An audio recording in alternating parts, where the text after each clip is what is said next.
5 steps kung paano maging successful sa forex trading. So ilang months na lang, 2024 na. Ready ka na bang baguhin yung buhay mo this 2024? Ready ka na ba i-compound and multiply yung savings mo into 6 or 7 figures? If yes, ito ang 5 steps kung paano mo gagawin yan through forex trading. So, ready ka na ba? Let's go! Number 1, bago ka gumawa ng kahit ano, kailangan mong aralin yung forex trading. Study, study, study. Very important talaga na malaman mo yung mga basics kasi dito sa stage na to ay nagbe-build ka ng foundation. So for example, sa building, ayan, may building ka yan, di ba? So kung maliit lang yung foundation ng building mo, tapos nilakihan mo agad yung capital mo, naku, konting yanig lang, ubos yan. Ang goal mo sa stage na to is palalimin yan. So ano yung mga kailangan mong aralin? Very basic lang yung mga technicalities and yung trading psychology. Kapag malalim ka dyan, nako, unti-unti nang pwedeng iangat yung building mo. Remember, anything you invest in na wala kang knowledge about or hindi pa sapat yung knowledge mo is very, very risky. So again, bago ka mag-invest dito, aralin mo ng maigi. Hone mo muna yung skills mo. Number 2, pagka-aral mo, very important na i-execute mo agad. Ang tanong, saan mo execute? Live na ba agad? Hindi.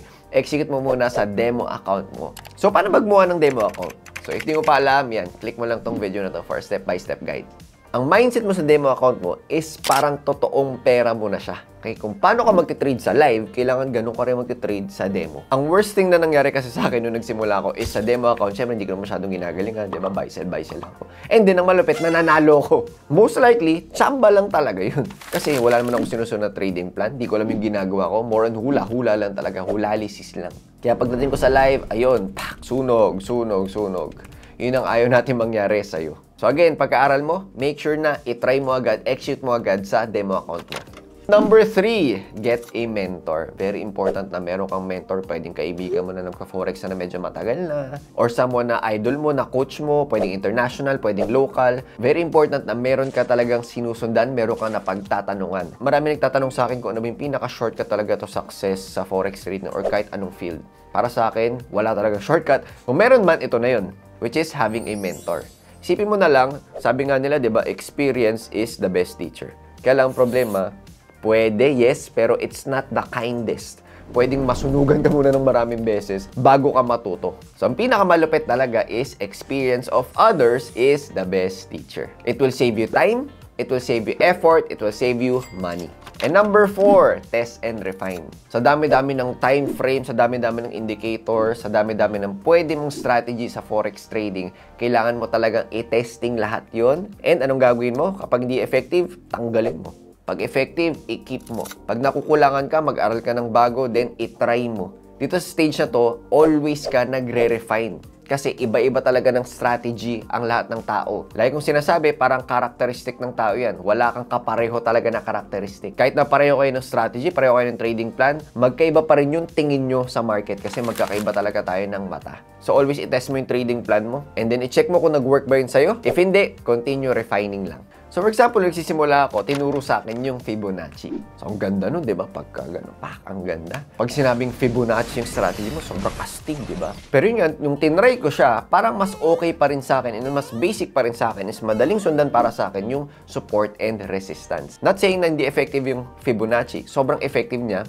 lalo na sa mga ibang mga traders. Pero para sa akin, hindi ko siya gagamitin. So, doon talaga magkakaroon ng iba't ibang trading plan yung mga traders. And number 5, ito, pinaka-important, is consistency and discipline. Pag nakuha mo na yung trading plan mo, nandyan na nakasulat na, ito mafe-feel mo. Number 1, pwedeng minsan mainip ka kasi wala kang makita na opportunity na pumasok sa mga trades na yun. And then, pag nainip ka, na mangyayari sa'yo, mababore ka, syempre wala kang magawa. Yung iba, ipipilit na lang kahit wala naman sa strategy nila. Yung iba rin, na-FOMO. Diba yung iba nag-buy, yung mga friends mo nag-buy, diba? Or nakita mo, ganda ng impulse move, nag-buy ka. It takes good mindset para talaga sundin mo ng maigi yung trading plan mo. Mas okay na ako na isa lang yung trade mo, pero sinundan mo yung trading plan mo. Compared sa 10 trades nga, pero 6 naman doon, hindi mo sinunod yung trading plan mo. Very important talaga sa forex trading yung consistency. Kasi dyan natin kinukuha yung edge natin sa market, dyan natin nakukuha yung magandang winning percentage. So strive to be consistent and disciplined. So may tanong pala tayo sa comment section. Ang tanong niya is, Magkano ba dapat ang starting capital sa ganito? Pwede ba dito kahit 5K pesos lang na starting capital? so ang lagi kong sagot dyan, ang minimum is nasa $200. And sa $200, more on ang magagawa mo is day trading muna. Baka mahirapan ka mag-swing trading sa ganong kaliit na amount. So una sa lahat, any capital na meron ka, ang pinakaunang goal mo is to survive the market. Kung 5K man yan or $200, ang goal mo is hindi masunog yan ng ilang months or ilang weeks. Usually kasi sa maliit na account, ang goal ng iba is i-double agad, i-triple agad para ramdam yung capital. Ang problema, high risk, high reward siya. And hindi mo siya magagamit kung gusto mo talagang maging consistent and gusto mo i-compound into millions yung pera mo. Sa kahit anong business, sa kahit anong ginagawa mo, remember, slow is fast. Yung iba na nagagawa yung bago pa lang sila sa Forex, yung $200 nila, naging $1,000 in one day, nako, hindi sustainable yan. Ang tanong ko kasi sa'yo, gusto mo ba yumaman long term o gusto mo lang yumaman na short term lang? Gusto mo ba kumikita ka ng millions per month? O gusto mo ba kumita ka ng 50K in one day? So, syempre, gusto natin long term. If gusto natin long term, kailangan sustainable yung ginagawa natin. Sustainable yung risk management natin. If gusto mo ma-jumpstart yung Forex trading career mo, may ginawa akong masterclass na pwede mo malaman yung 4-step formula, which is MATE formula.